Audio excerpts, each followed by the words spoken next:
welcome to the second lecture of differential geometry. In this lecture, we will try to cover up the remaining half of the syllabus. But before starting our new topic, we shall first rectify some mistakes that we had committed in the previous lecture. The first mistake was here. When we substitute this point 1, 2, 2 in our vector fx, fy, fz here, then we get the value 2, 4, 4. But we had mistakenly written 1, 4, 4 there. Now that is rectified, and so we replace this 1 by 2 here and then compute the determinant, and we get the value 8i minus 2j minus 2k. So our vector for finding the equation of the tangent is a comma b comma c, which is 8 minus 2 minus 2. Now substituting these values in the equation of a tangent, we obtain the equation of tangent like this. And the second mistake that had happened in the previous lecture, it was at time 45 minutes, and the mistake was our given r of t is t square t cube, and here we are trying to find the equation of a tangent at this point x naught, y naught, z naught with coordinates t square t cube. So we have to replace this first row of this determinant by x minus t, that is x minus x naught, second by y minus y naught, and y naught is equal to t square, and z minus z naught is equal to t cube. But we had mistakenly written t here and also t here. Now using this substitution and then equating this determinant to 0 and computing the determinant, we obtain this equation. The answer is correct. There was no problem with the answer. And finally, we had asked this question here that you would have practiced yourself, but the answer here is x minus y plus z plus t equal to 0. But instead of t here, I had written 1 in place of this t. Now the main concern of the present lecture is to study the surfaces. So we start with the surfaces. We define what we mean by a surface.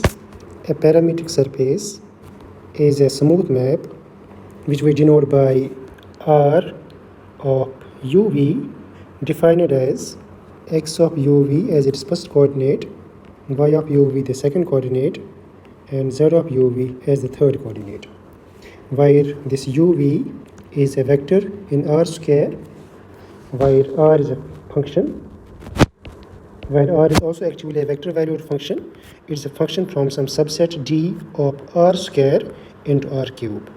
So this is how we denote a parametric representation of a surface. Now here we take some notations that we will frequently use when studying surfaces.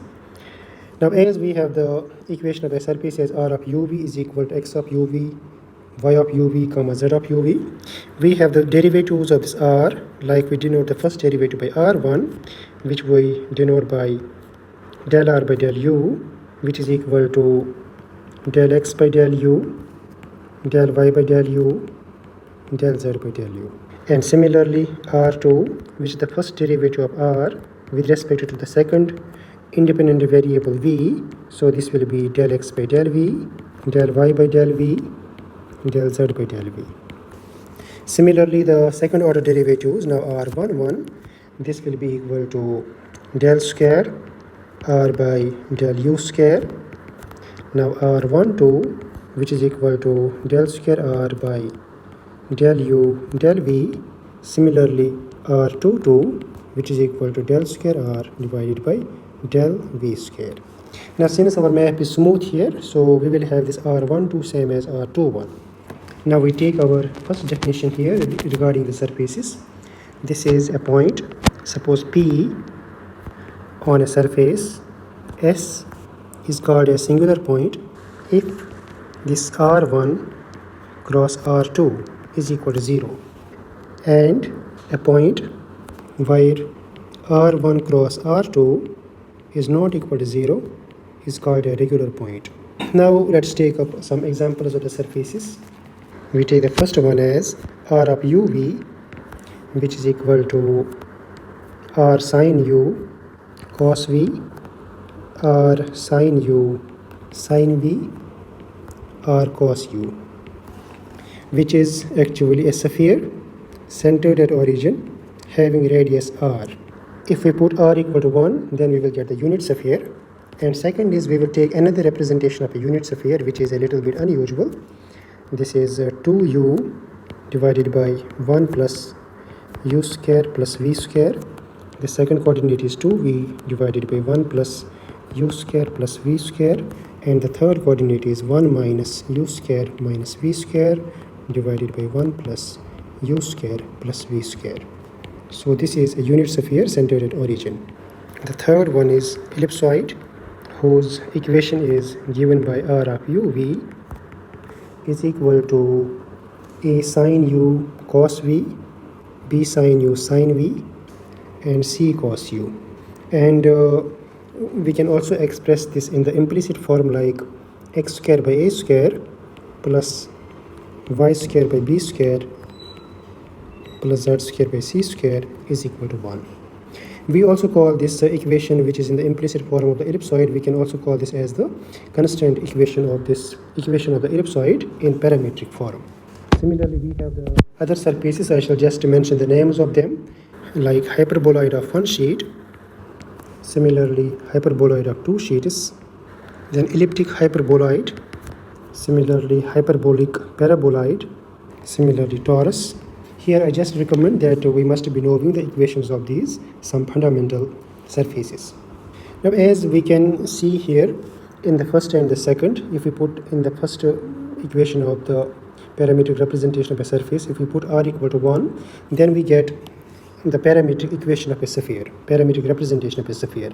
And second, this is also a parametric representation of a sphere, and these two representations are different. So therefore we have one result here. Parametric representation is not unique.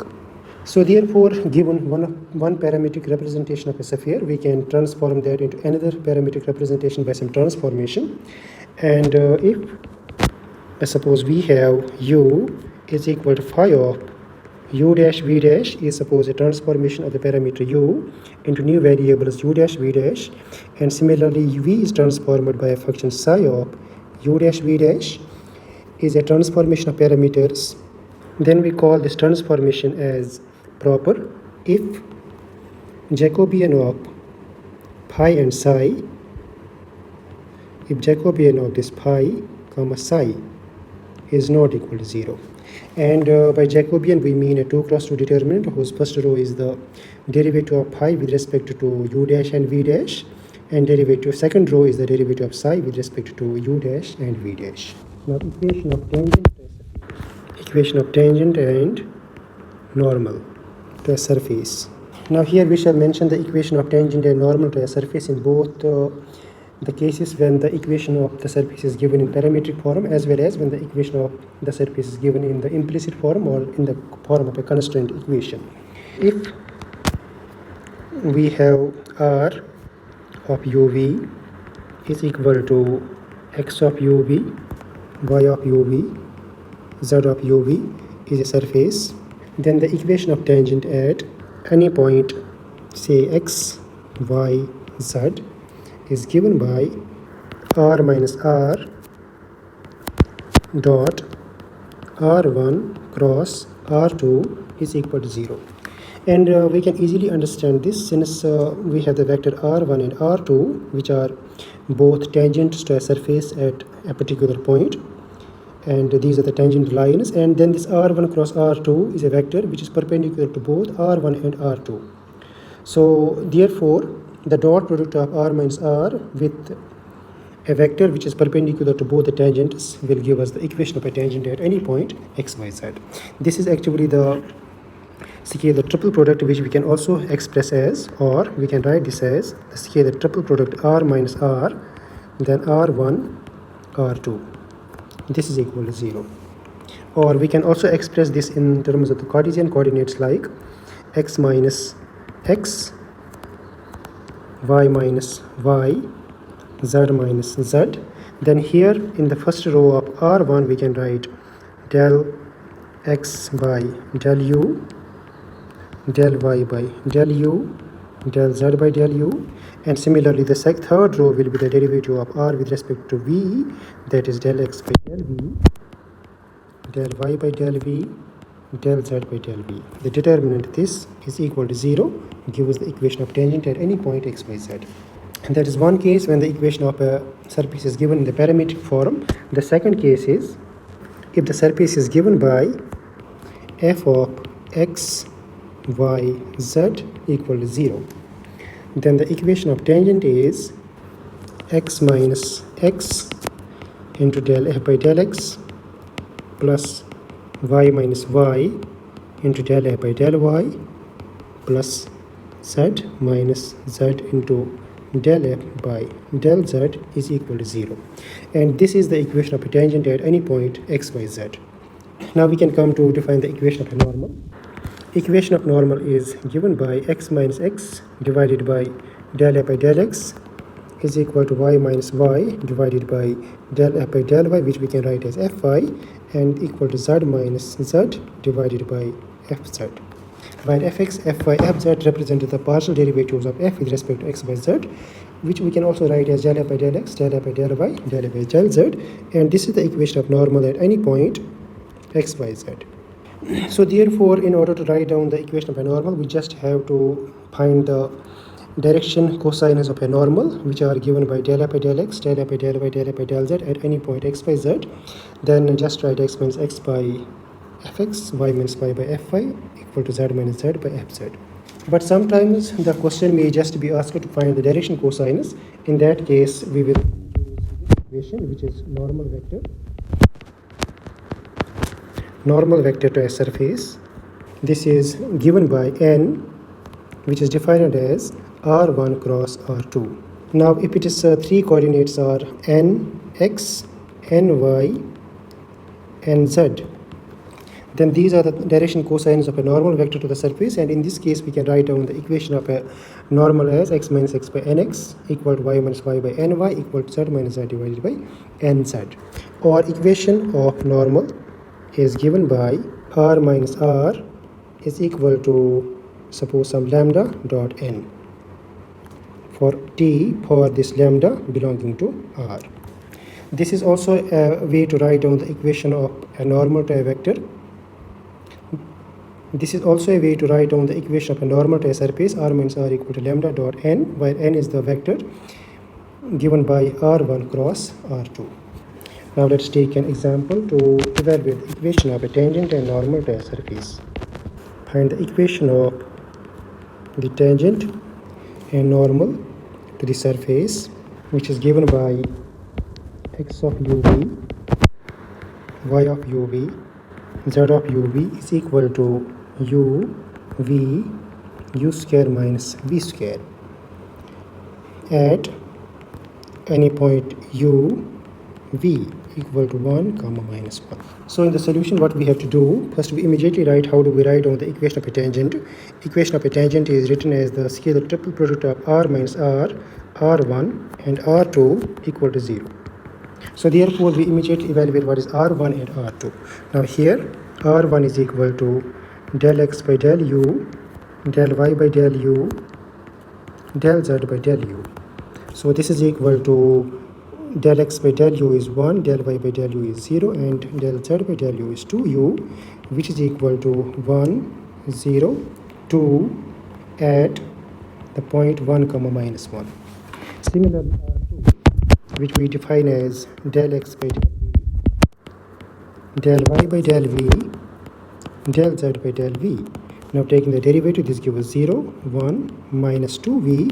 So this is equal to 0, 1, 2 at 1 minus 1. So the equation of tangent is determinant of x minus, we can now write this as, suppose, x naught, y minus y naught, z minus z naught. Now the second row of this determinant is 1, 0, 2, and the third row is 0, 1, 2, and equated to 0. Now here our question is how to evaluate this x naught, y naught, and z naught. Now if we look at the given equation, we have x of uv equal to u, so x is just equal to u, so x naught can be put equal to 1. And similarly y of uv equal to v, so therefore y is equal to v, that means v is equal to minus 1, so y is equal to minus 1, that is y naught equal to minus 1. And similarly z is equal to u square minus v square, which is 1 square minus 1 square, that is equal to 0. So where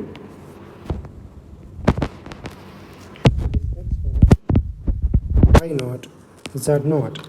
This can be defined as x naught is equal to, now suppose we can call it as u naught, y naught is equal to suppose v naught, and z naught is equal to u naught square minus v naught square. Now substituting the value 1 minus 1 for u and v, we get 1 minus 1 0. Now substituting this value of 1 minus 1 0 in this determinant, we obtain the equation of tangent is, so the equation of tangent is 2x plus 2y minus z is equal to 0. So this is the equation of a tangent that we obtain by evaluating the value of this determinant. Now the equation of normal is given by x minus x naught divided by the direction ratio, suppose let's call that as we have called that as nx, y minus y naught divided by ny is equal to z minus z naught divided by nz. Now here we first evaluate the normal vector is n is equal to r1 cross r2. Now this is equal to the determinant I, j, k. Now r1 has its value 1, 0, 2 and r2 is 0, 1, 2. And evaluating this, we get 2i plus 2j minus k. So thus the direction ratios of the normal vector are 2, 2, minus 1. Hence the direction ratios of the normal are 2, 2, minus 1. So the equation of normal is x minus 1 divided by 2 is equal to y plus 1 divided by 2 is equal to z minus 0 divided by minus 1. Now if we look at our given equation, it was given in the parametric form u, v, u square minus v square. We can express this equation in the implicit form also. Now this is another way, another method to find the equation of tangent. If we first write down our given equation in the implicit form, so our r of u v here in this case is u, v, u square minus v square. We can express which can be written in the implicit form as x square minus y square is equal to z. And now here we will find the equation of tangent. So we find equation of tangent and normal at, now u, v is equal to 1 minus 1, so x, y, z will be equal to 1 minus 1, 0, which is already computed. Now here we can use the equation of a tangent that was given in the implicit form. So the equation of tangent is x minus x naught, now fx, plus y minus y naught fy plus z minus z naught fz is equal to 0. Now substituting the values, we get x minus 1 into fx, that is equal to 2x, plus y plus 1 into fy, that's equal to minus 2y, plus z minus 0 into fz, that is equal to minus 1, because we can shift this z onto the left hand side to write down the equation of f of x by z. So actually here we have f of x, y, z is equal to x square minus y square minus z. So this gives, now substituting the value of x, y, z as 1, minus 1 and 0, we get 2 y, then again plus 2 into y plus 1, then minus z is equal to 0, or this gives plus 2y minus z. Now here we get minus 2, here we get plus 2, this is equal to 0. So this again the same equation of a tangent that we had obtained in the previous case. So this is 2x plus 2y minus z, and here we also obtain the same equation, 2x plus 2y minus z. And similarly we can find the equation by normal by just using x minus 1 divided by fx, y plus 1 by fy, z minus 0 by fz. Now we write one exercise here. Find the equation of tangent and normal to the surface x by z is equal to 3 at minus 1, minus 1, 3. And one point that we must always remember here is when we are asked this equation of tangent and normal to a surface at some given point, first of all, we must verify whether this point lies on the surface or not. If we look at this point minus 1, minus 1, 3, if we substitute here in this equation x, y, z equal to 3, it will satisfy this equation, so this point necessarily lies on the surface. But if we are asked to find the equation by tangent and normal to a surface, assuming at a point, suppose 0, 1, 2. Now as this point 0, 1, 2 does not lie on the surface, so there is no point of finding the equation of tangent or a normal at this point. And in this case, when we are given an MCQ, then we will just find out the option which writes none of the above, and that will be our answer. Now let's take up another example. Find the unit normal to the surface x square y plus x square y plus 2xz minus 4 equal to 0 at 2, minus 2, 3. Now as we are asked to find the unit normal to the surface at this point, first of all in the exam we will verify whether this point lies on the surface or not. If it does not lie on the surface, then our answer to the question will be none of the above, or else the question will be a false question. Now let us follow this. First we directly write the direction ratio of normal are del f by del x, del f by del y, del f by del z, where this f is equal to x square y plus 2xz minus 4. So this gives 2xy plus 2z, x square, 2x, which are the three partial derivatives of f with respect to x, y, and z. Now substituting the point, we get the answer as minus 2, 4, 4. This is at the point 2, minus 2, 3. Therefore, we have to find the, now as we are asked to find the unit normal, hence the unit normal has the direction ratios which are minus 1 by 3, 2 by 3, 2 by 3, which we can easily compute by taking the vector and dividing it by its length. So the equation of the unit vector is x minus 2 divided by minus 1 by 3 is equal to y plus 2 divided by 2 by 3 is equal to z minus 3 divided by 2 by 3. Now we come to our next topic, that's envelope of 1 and 2 parameter family of surfaces. Now here first of all we write down the notation. The notation f of x, y, z, a equal to 0. This is a 1 parameter family of surfaces. 1 parameter family. And similarly f of x, y, z, a comma b equal to 0. This is a family of surface with 2 parameters. 2 parameter family of surfaces. Now by its envelope we mean a surface that is tangent to each member of the family at some point. Now how do we find that family that is tangent to each member of the family at some point?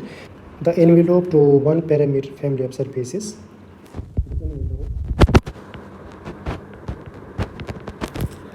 To 1 parameter family of surfaces is obtained by eliminating a from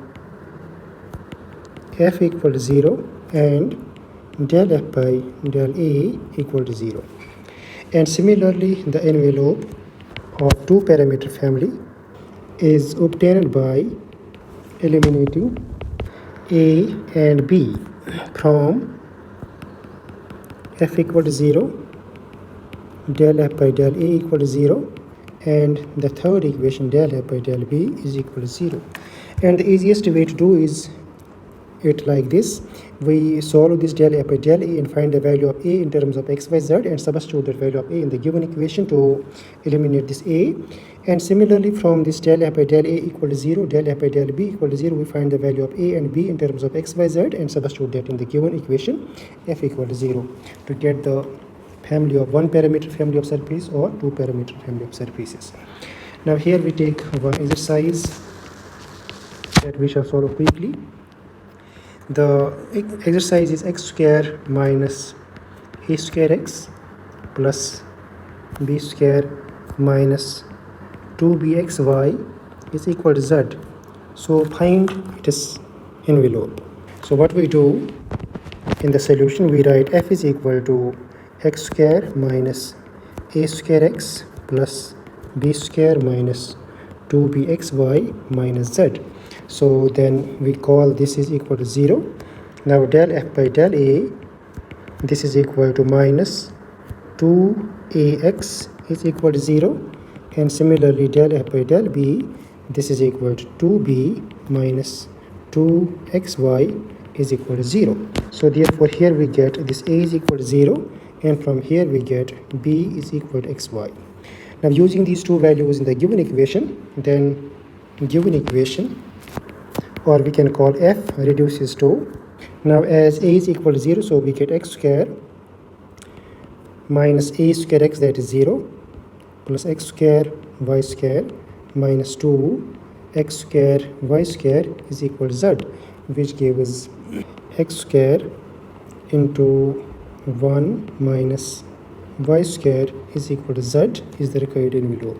Similarly, we can find the envelope of one parameter family of surfaces. Now let's take up the first and the second fundamental formulas, which are defined in terms of the first and the second order fundamental magnitudes.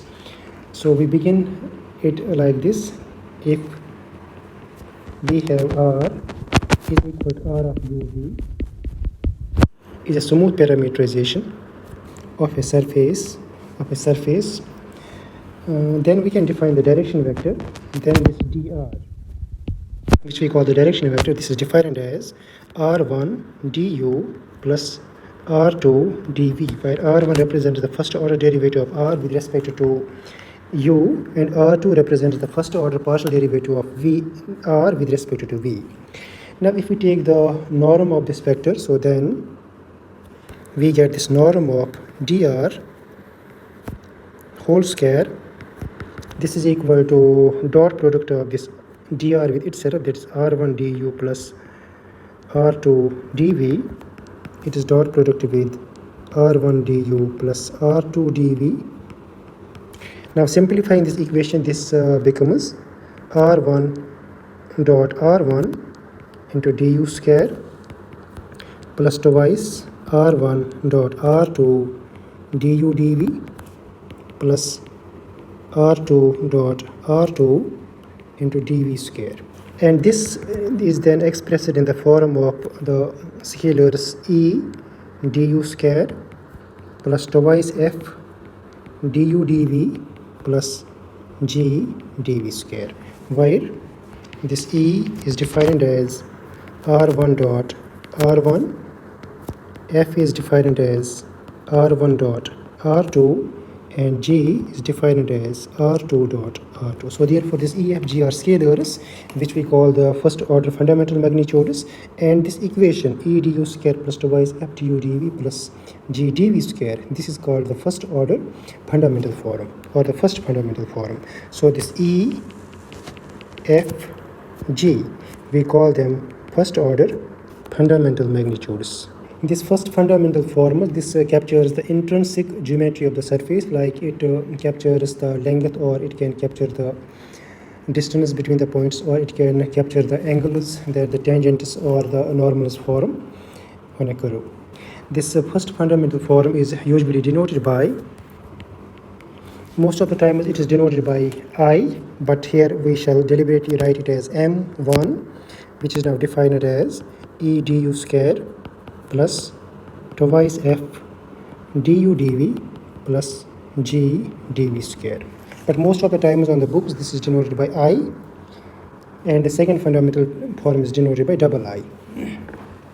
This can be put in the matrix form, or we can say it can be put in the quadratic form, which can be written as this m1 is equal to du dv, which is a row vector. Now multiply it with the matrix E, F, F, G into the matrix vector du dv. Now here this matrix, which is the matrix of this quadratic form, this is known as the metric tensor. We mentioned one theorem regarding this first fundamental form. The metric E du square plus twice f du dv plus g dv square is a positive definite quadratic form, and is invariant under a proper transformation of parameters. Now before taking any examples, we shall first come to the second fundamental form.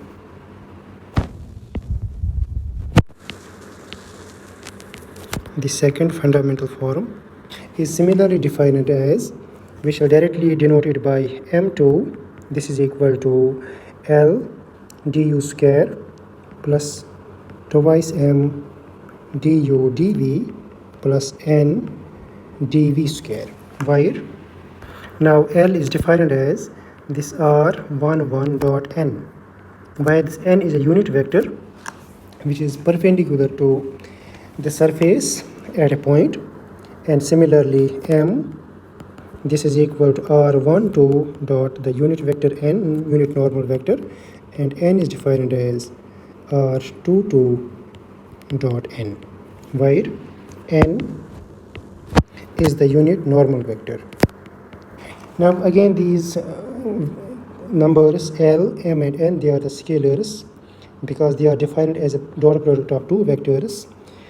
R11, as we already know, it's the second derivative of r with respect to u. R12 is second derivative of r with respect to u comma v, and R22 is the second derivative of r with respect to v. Now the second fundamental form can also be expressed in the quadratic form like this: du, or we can write this m2 is equal to du dv.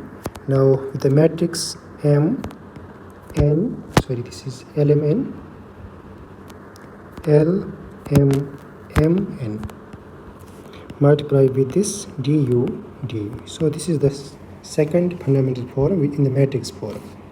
Now before proceeding further, we shall take an example to compute these first and second order fundamental magnitudes for a given surface. Let's consider an example.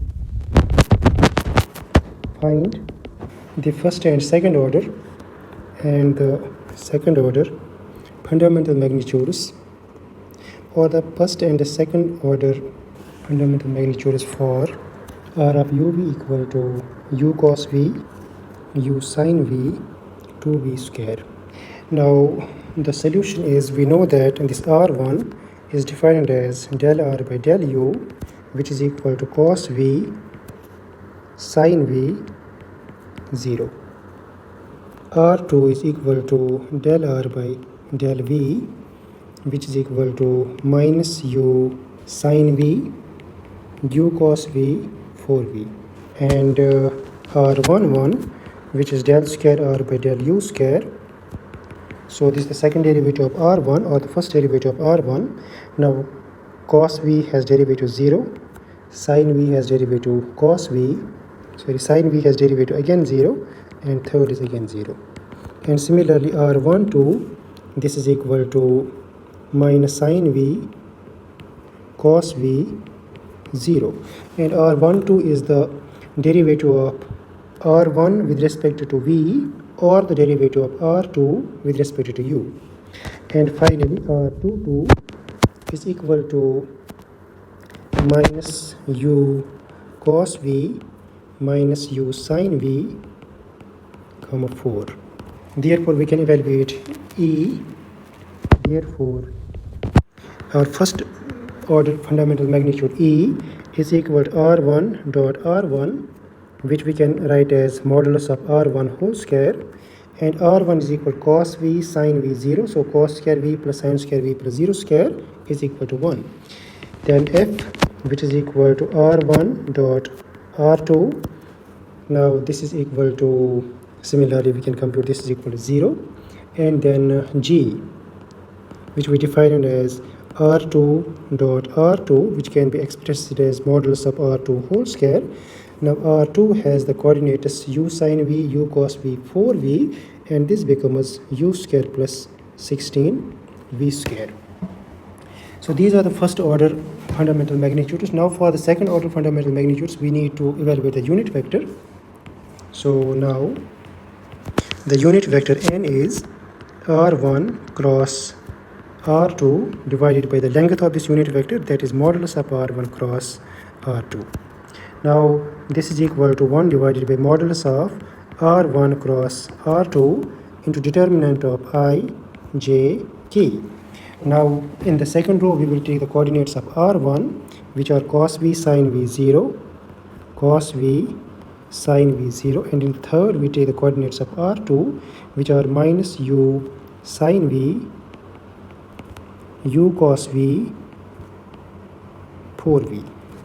Now evaluating this, we arrive this unit vector to be equal to 1 divided by u square plus 16 v square. Now the first coordinate of this r1 cross r2 is 4v sin v minus 4v cos v, and here we have u. We can look here, we have obtained this u square plus 16v square, and modulus of r1 cross r2 also has u square plus 16v square, but this is just a chance of happening. This is not always true. We can have different values for g as well as this r1 cross r2.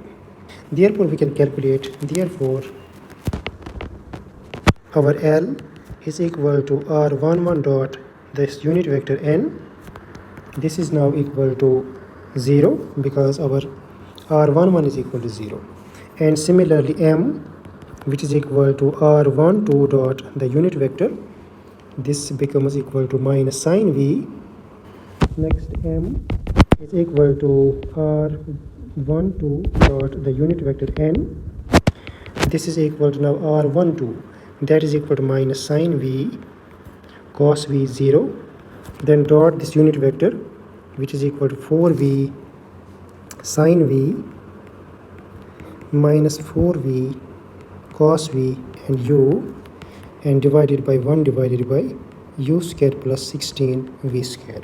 Now taking this dot product, we finally arrive at minus 4v divided by u square plus 16 v square. And similarly we can define n as r22 dot the unit vector n. Now calculating this one also, we get 4u divided by u square plus 16v square, and the details are left as exercises. So therefore we can write down the first and the second fundamental forms. Thus the first fundamental form is m1, which is equal to e du square plus twice f du dv plus g dv square. So this is equal to du square because e is equal to 1. Now f is equal to 0, and the next term is plus u square plus 16 v square dv square. And similarly the second fundamental form is m2, which we write as L du square plus twice m du dv plus n dv square. Now substituting the values, we get L is now 0 here, and m is equal to this minus 4v, so this becomes minus 8v divided by u square plus 16 v square du dv plus 4u divided by u square plus 16 v square dv square. So these are the first and the second order fundamental magnitudes. Now we also leave one exercise here. This is for a sphere. R of uv is equal to sin u cos v, sin u sin v, cos u. Find the first and the second fundamental forms. Find the first, that is m1 and m2. And here I shall mention the answers, just like in this way, to verify whether it is done correctly or not. We will get this m1 is equal to minus m2. In the case of the unit sphere, the first fundamental form is just the negative of the second fundamental form. Right, now we define another definition, the shape operator.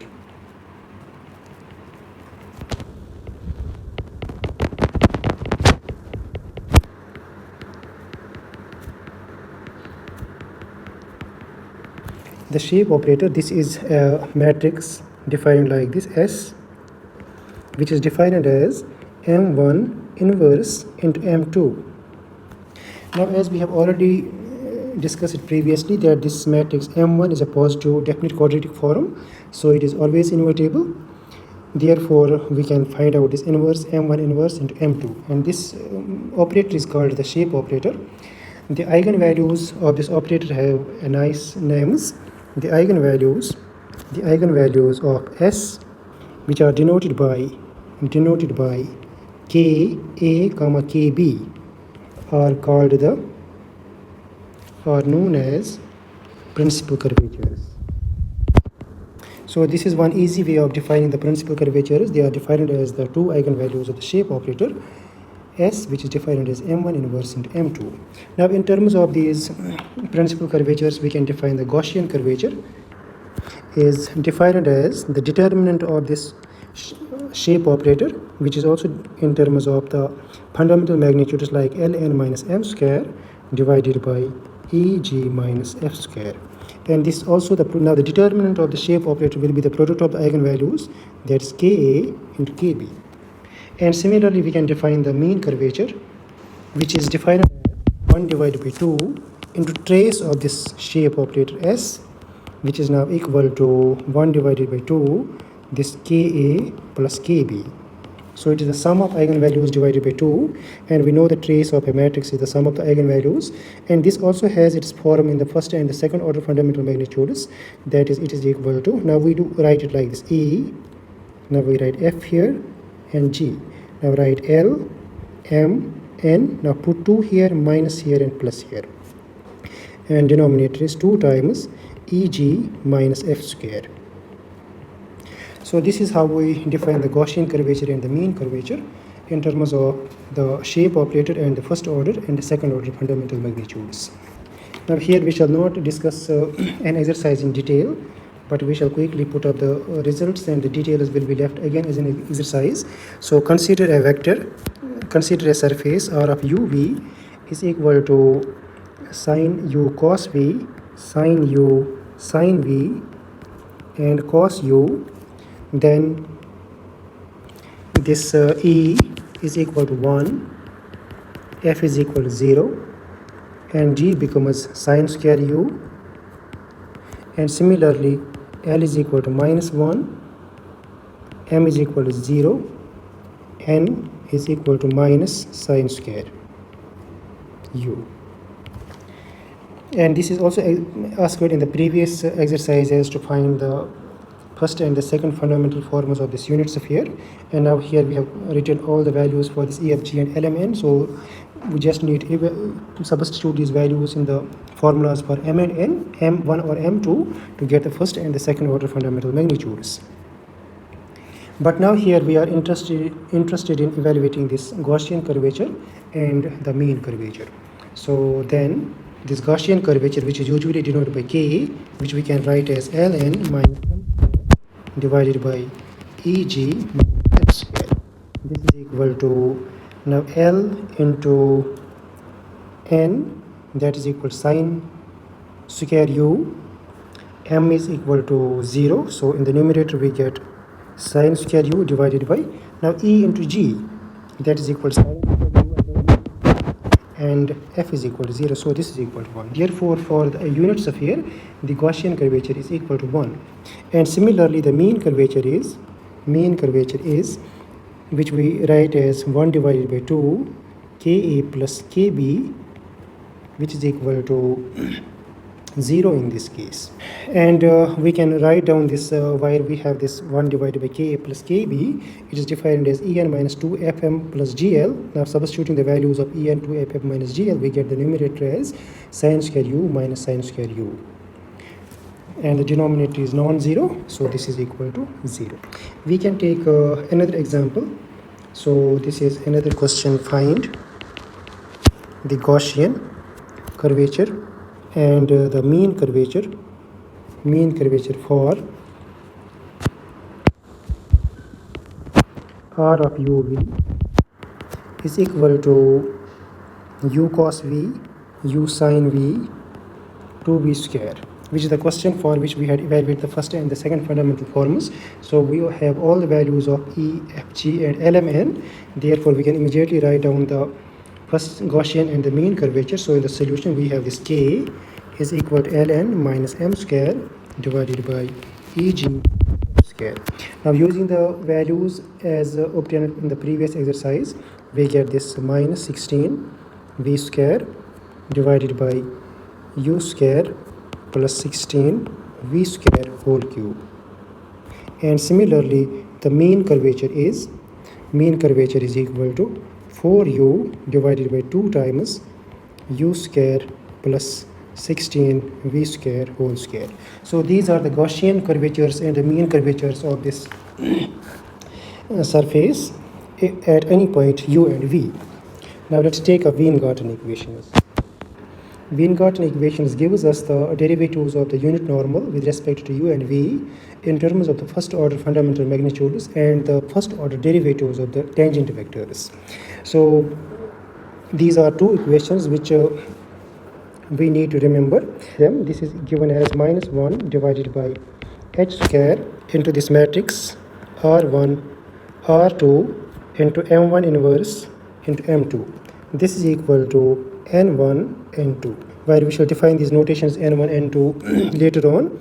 And this is also equal to, or we can also write this as 1 divided by h square into this M minus L, N minus M, which we can better write in this way.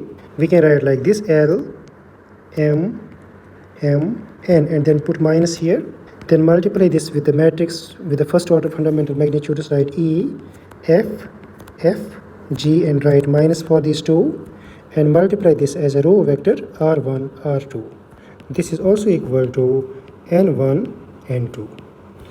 Now here we have these new notations H and N1, N2, where N1 is equal to del N divided by del U, and N2 is equal to del N divided by del U. So these Weingarten equations therefore provide us the values of the first order partial derivatives of the unit vector with respect to U and V in terms of the first and the second order fundamental magnitudes, and using the first derivatives of the tangent vector at that point.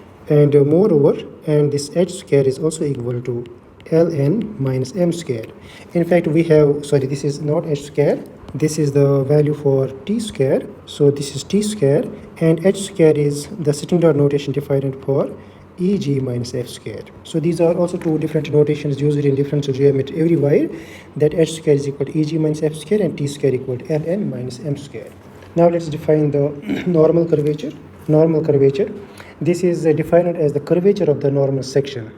And a normal section of a surface at a point is obtained by intersecting a surface with a plane that contains the normal vector of the surface. So if a plane contains a normal to the surface, then the section drawn by that plane with the surface is called a normal section. And then the curvature of this normal section is called the normal curvature. This normal curvature is denoted by Kn.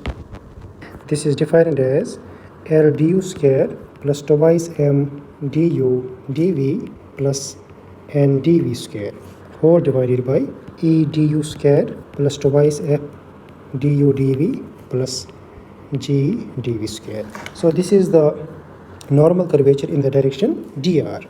So this is in the direction dr, which is defined as du comma dv.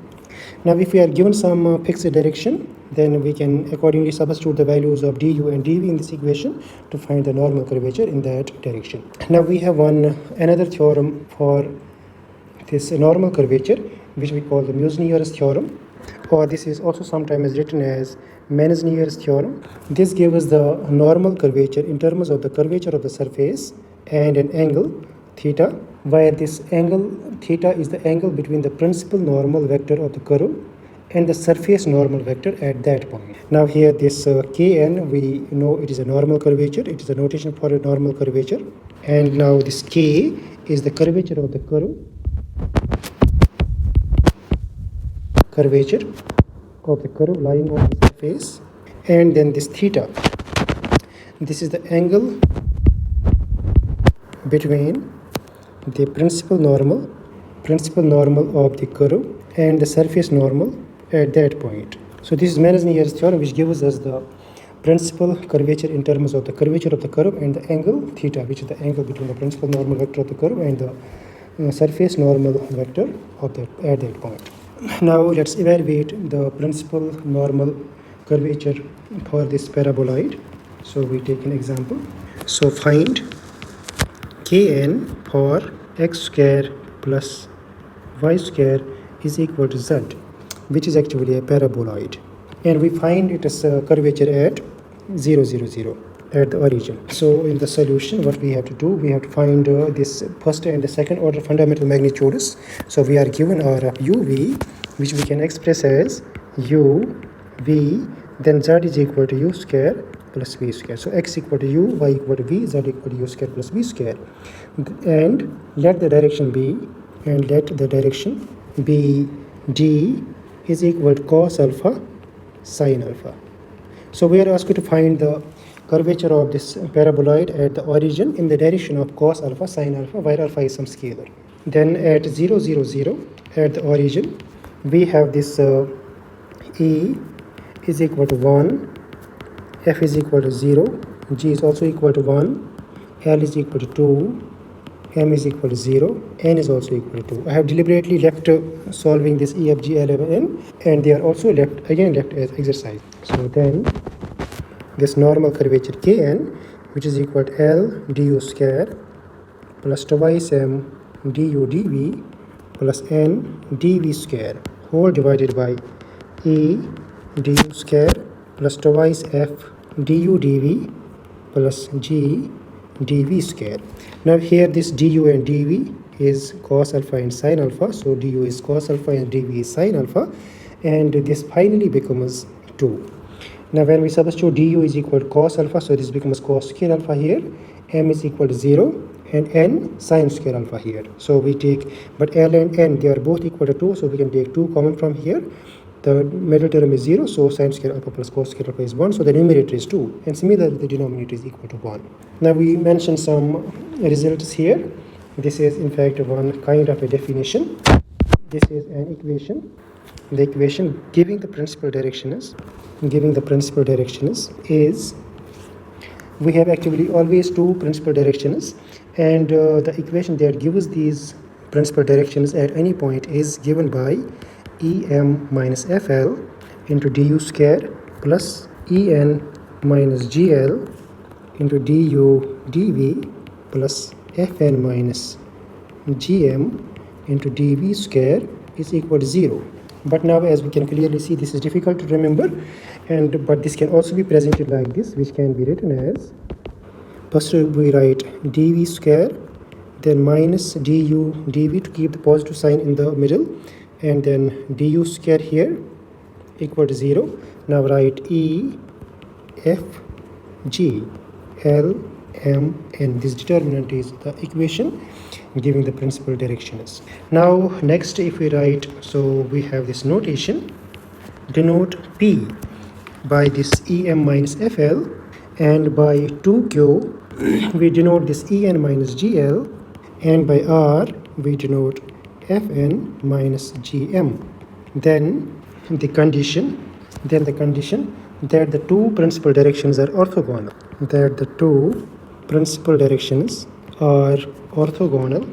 is, now this is in terms of this PQR and EFG, and here we mention an easy way to remember it. We have to write this equation as, first we write E, then we write F, then we write G. Then in the reverse order we write P, Q, R, then put 2 here, minus here, plus here equal to 0. So this is the condition under which we can call the two principal directions to be orthogonal to each other. Now we have another definition.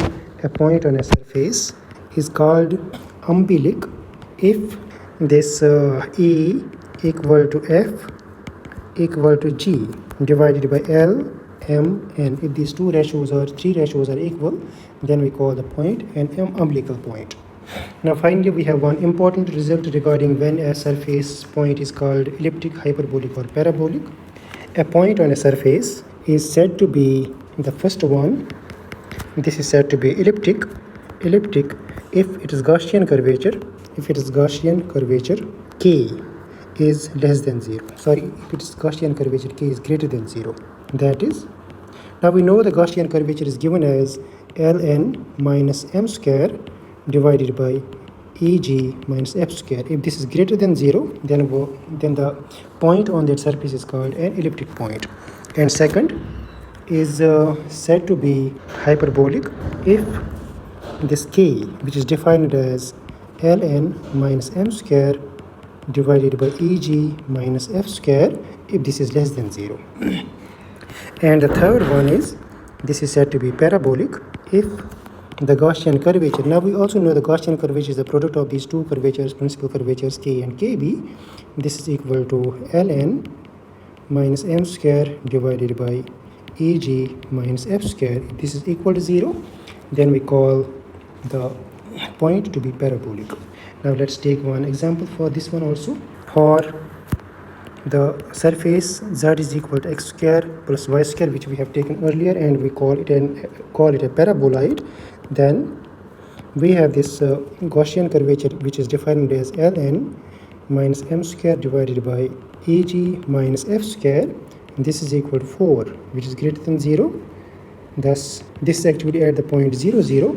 Thus, 0, 0 is an elliptic point for a paraboloid centered at origin. Now let's take up another topic, the developable surfaces.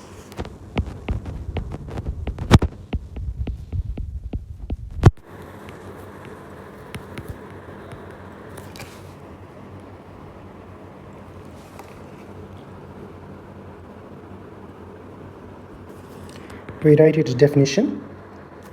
Developable surface is a surface that can be flattened onto a plane,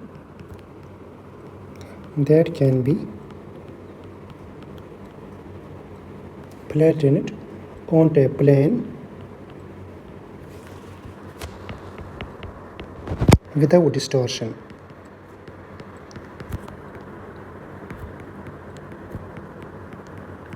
So therefore, actually, it is a surface whose Gaussian curvature actually equal to 0, or we can call it is a ruled surface whose Gaussian curvature is equal to 0.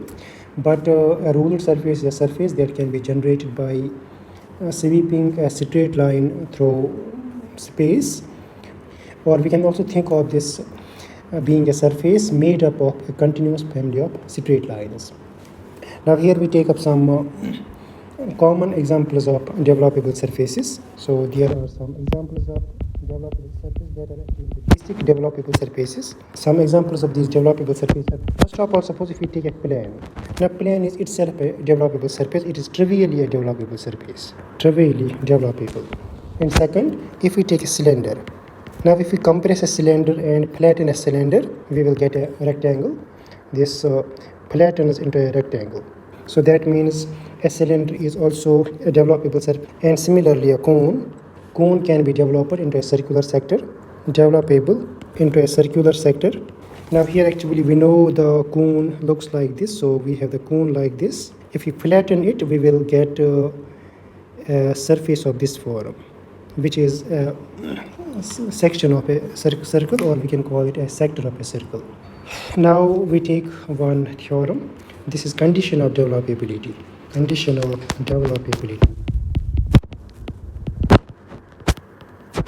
Suppose we are given a ruler surface, and we know a ruler surface is a surface that can be generated by a straight line by sweeping it across the space.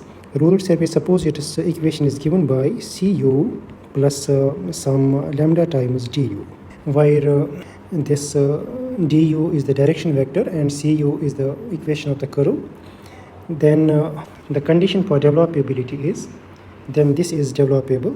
So we can write then the ruler surface R is developable if the scalar triple product, it is the scalar triple product of the direction vector with the derivative, it is del d by del u, and del c by del u, and del c by del u is the partial derivative of the curve with respect to u if this is equal to 0.